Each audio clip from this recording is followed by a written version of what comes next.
नमस्कार दोस्तों, आज इस वीडियो में हम लोग इंडियन हिस्ट्रीज के अत्यंत ही महत्वपूर्ण प्रश्नों को डिस्कस करेंगे, जो कि आने वाली सभी प्रतियोगी परीक्षाओं के लिए अत्यंत ही महत्वपूर्ण साबित हो सकते हैं।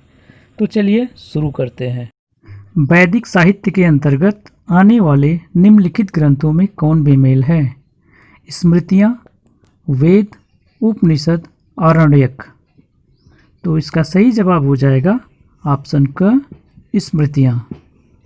ऋग्वेद का वह कौन सा प्रतापी देवता है जिसका 250 सूक्तों में वर्णन मिलता है? अग्नि, इंद्र, वरुण या फिर ध्रुव। तो इसका सही जवाब हो जाएगा इंद्र।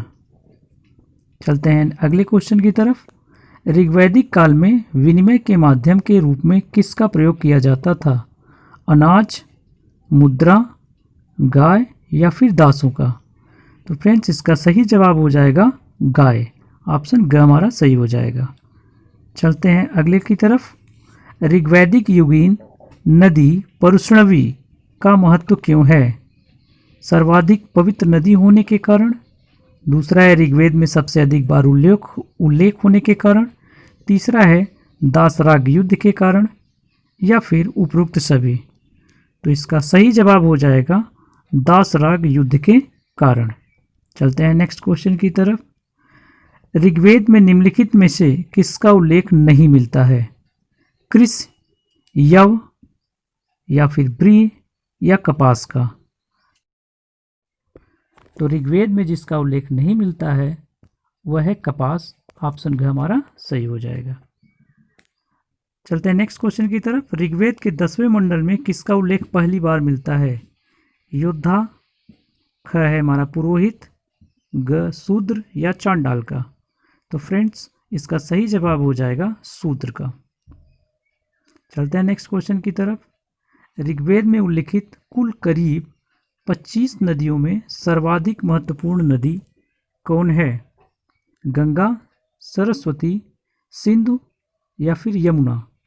तो सर्वाधिक महत्वपूर्ण नदी ऋग्वेद में सरस्वती को जानी जाती है। तो ऑप्शन ख हमारा सही हो जाएगा। ऋग्वेद में जन और विष का उल्लेख क्रमशः कितनी बार हुआ है? 250, 175, 275, 175, 200, 150 या फिर 275, 170। तो फ्रेंड्स, जन और विष का प्रयोग 275 और 170 बार हुआ है। ऑप्शन घ हमारा सही हो जाएगा। चलते हैं अगले की तरफ। ऋग्वैदिक युग की सर्वाधिक प्राचीन संस्था कौन सी थी? सभा, समिति, विदत या फिर परिषद। तो इसका सही जवाब हो जाएगा विदत। चलते हैं नेक्स्ट क्वेश्चन की तरफ। आर्य शब्द का शाब्दिक अर्थ है वीर, श्रेष्ठ या कुलीन, विद्वान, यज्ञकर्ता। तो फ्रेंड्स, आर्य शब्द का शाब्दिक अर्थ है हमारा श्रेष्ठ या कुलीन। ऑप्शन का हमारा सही हो जाएगा। चलते हैं अगले की तरफ। ऋग्वैदिक आर्यों की भाषा क्या थी? द्रविड़, प्राकृत, संस्कृत या फिर पाली। तो फ्रेंड्स, इस प्रश्न का सही उत्तर हो जाएगा संस्कृत, अर्थात ऑप्शन ग हमारा सही हो जाएगा। निम्न को काल क्रमानुसार सजाइए। पहला है वेद, दूसरा आरण्यक, ब्राह्मण ग्रंथ, उपनिषद या फिर वेदांग।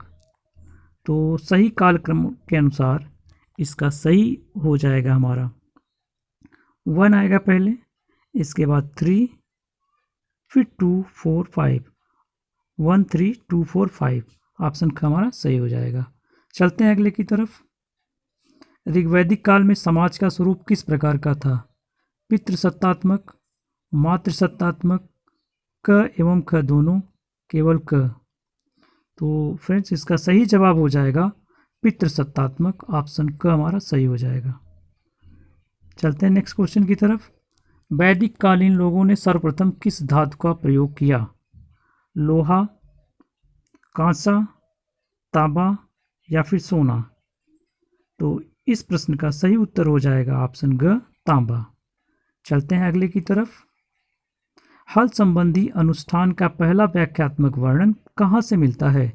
गोपद ब्राह्मण में, शतपथ ब्राह्मण में, ऐतरेय ब्राह्मण में या फिर पंचविश ब्राह्मण में। तो हल संबंधी अनुष्ठान का वर्णन हमको ऑप्शन ख शतपथ ब्राह्मण में मिलता है।